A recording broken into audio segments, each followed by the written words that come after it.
नमस्कार मंडळी, श्री स्वामी समर्थ. स्वागत आहे तुमचं माझ्या यूट्यूब चॅनलवर.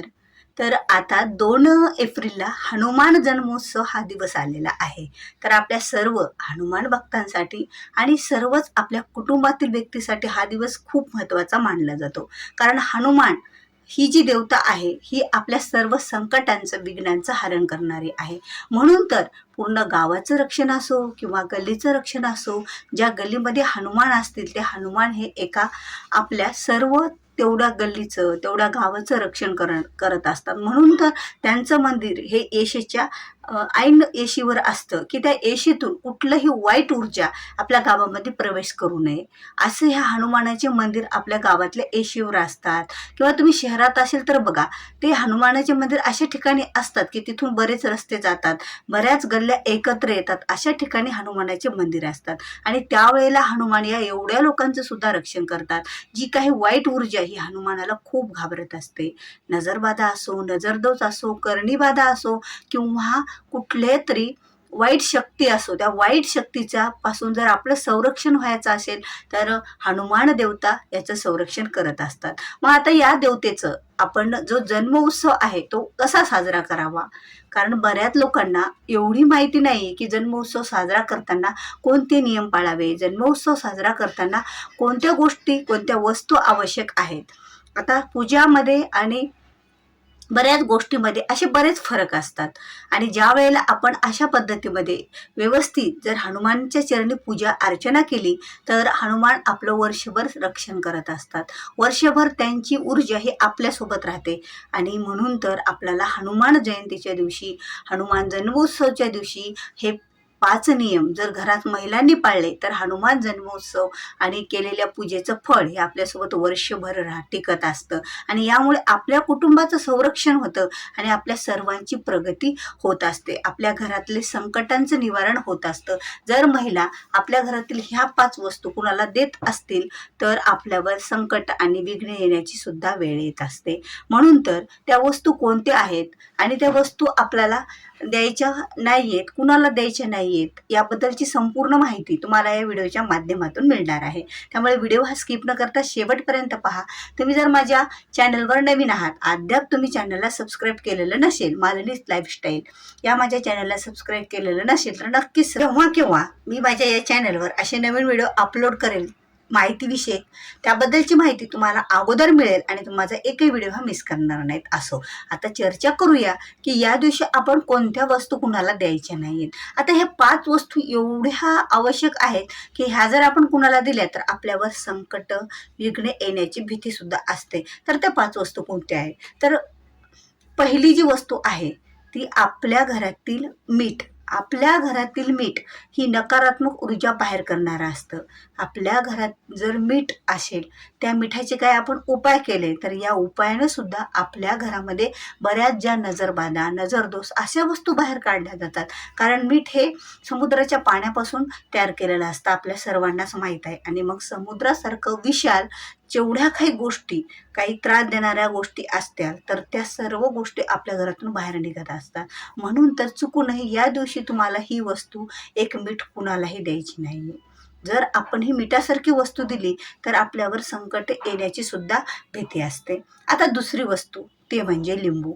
आता तुम्हाला सर्वांना माहीत आहे, ज्या वेळेला नजरबाधा होते, नजरदोष होतो, करणीबाधा होते त्यावेळेला लिंबू आणि लिंबूचे उपाय केले जातात आणि लिंबू घरात असणं फार आवश्यक असतं. कधीही आपल्या घरातलं लिंबू हे नेहमीच एकतर लिंबू आपल्या घरात असावं, कारण लिंबू जर घरात असेल तर वाईट शक्ती ही घरामध्ये सहसा येत नसते. म्हणून तर पूर्वीची लोके लिंबाचे झाड सुद्धा आपल्या दारासमोर लावायचे आणि लिंब घरात असणं, पिवळं लिंबू घरात असणं म्हणजे ही आपल्या घरासाठी खूप चांगली गोष्ट मानली जाते आणि लिंबामध्ये वाईट गोष्टी सामावल्या जातात आणि त्या गोष्टीपासून मग इतर लोकांना त्रास होत नसतो.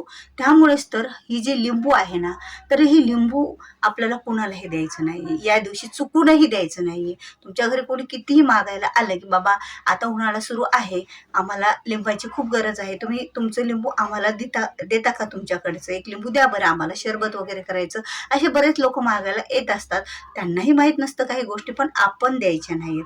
आपण जर लिंबू दिल्या तर आपल्या घरामध्ये संकट आणि विघ्ने, आपल्यावर कुणाची तरी वाईट नजर असेल तर त्याचे परिणाम सुद्धा भोगण्याची वेळ येत असते. आणि हा हनुमान जन्मोत्सव हा दिवस खरंच खूप महत्त्वाचा असतो. या दिवशी संकट आणि विघ्न हारणाऱ्या वस्तू कुणालाही द्यायच्या नसतात आणि ज्यामुळे बजरंग बलीची ज्या वस्तूवर कृपा असते त्या वस्तू कुणालाही देऊ नये. ही 2 वस्तू आपल्याला कुणालाही द्यायच्या नाहीत. आता जी तिसरी वस्तू आहे, तिसरी वस्तू म्हणजे आपल्या घरातील जे काही फळं आहे. आता तुम्हाला केरसुणी, जे काही झाडू आणि त्याला आमच्याकडे फडाही म्हणतात. तर तो फडा सुद्धा कुणालाही द्यायचा नाही आणि तो फडा त्या दिवशी घराच्या बाहेर ठेवायचा नाहीये. तुम्ही बरेच जण फडा हा जर दरवाजाच्या बाहेर बाहेर झाडणाऱ्या ज्या वस्तू केरसुणी ह्या बाहेर ठेवत असाल तर या दिवशी तुम्हाला ठेवायच्या नाहीयेत. ती तुम्ही फडा कुठेतरी केरसुणी लपवून ठेवा. ती कुणाला दिसती कामा नये, कारण या केरसुणीद्वारे आपल्या घरातील इतक्या खराब ऊर्जा बाहेर निघतात ना, म्हणून तर आपण रोज सकाळी उठल्याबरोबर पूर्ण घर झाडतो. कारण रात्रीच्या वेळेला जर कोणाची वाईट ऊर्जा आपल्या घरात प्रवेश करलेली असेल तर आपण अंगण झाडून अगोदर नष्ट करतो आणि नंतर घरातले सुद्धा नष्ट करत असतो या केरसुणीद्वारे. आणि अशा चांगल्या काही वस्तू म्हणजे बजरंग बलीचा म्हणजे आशीर्वाद असतो आपल्याला. म्हणून तर आपल्याला हनुमान जन्मोत्सव या दिवशी पौर्णिमा सुद्धा आहे आणि त्यामुळेच तर आपल्याला पौर्णिमेच्या दिवशी काही ह्या वस्तू कुणालाही द्यायच्या नसतात. नाही तर आपण आपल्या घरावर संकट बोलावून घेतो असं आपल्याला होतं आणि वर्षभरात किती संकट आणि विघ्ने आपल्या घरावर येत असतात. म्हणून आपल्याला ही वस्तू कुणालाही द्यायची नाहीये. आता 3 वस्तूविषयी आपण चर्चा केलेली आहे. आता चौथी वस्तू कोणती आहे? तर आता चौथी वस्तू जी आहे ती म्हणजे आपल्या घरामधील जे काही बघा आपल्या घरामध्ये जी काही कापूर असतो. आता देवघरातला जो कापूर आहे, आता देवघरात सर्वांच्याच जवळपास कापूर असतो आणि कापूर सुद्धा घरामध्ये जाळल्याच्या नंतर वाईट ऊर्जांचा नाश होत असतो. वाईट ऊर्जा घरातून निघून जात असतात. घरामधील वाईट शक्ती ही नाश पावत असते. म्हणून तर आपल्या घरात जर रोज आपण कापूर जाळला सायंकाळच्या वेळेला तर खरंच खूप चांगला मानला जातो. मग तो भीमसेन कापूर असो किंवा कोणताही कापूर असो, तो कापूर आपण जाळायचा असतो. आता हा जो कापूर आहे ना, हा कापूर कोणालाही द्यायचा नाही. बघा आपण केव्हा मंदिरात जातो, मंदिरात गेल्याच्या नंतर पूजेमध्ये बऱ्याच बायका असतात. आपण असतो, दुसऱ्या कोणत्या बायका असतो, अगं मला तुझं थोडासा कापूर देते का लावायला, असं म्हटलं जातं. पण तुम्हाला चुकूनही या दिवशी कुणालाही कापूर द्यायचा नाही, बाहेर नाही, घरातून नाही.